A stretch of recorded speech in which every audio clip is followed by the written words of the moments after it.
So in this problem, we can then summarize some steps for related rates. Basically, for related rates, we want to first of all find an equation that relates the variables. So in some cases like this one here, you've been given the equation. Okay, sometimes we have to figure that out. Once we do that, we differentiate this expression with respect to time. So we differentiate with dt. Once we've done that, so in this point here,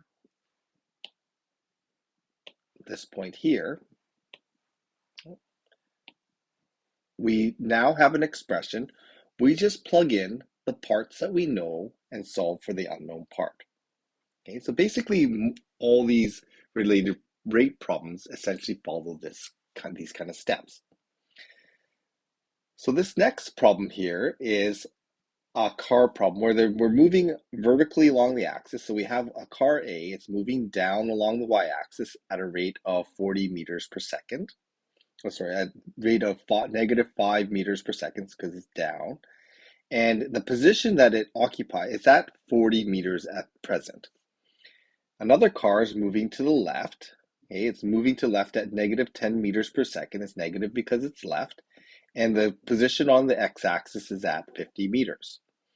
And as these move towards each other like this, the distance between them, h, is changing. And we want to find the dh by dt. So we want to know how fast is the distance between them, at what rate is that changing? Okay, so I'm going to show you an animation that kind of animates what's going on here. Okay, but what we have to kind of start thinking about is how can I connect the variables involved in here?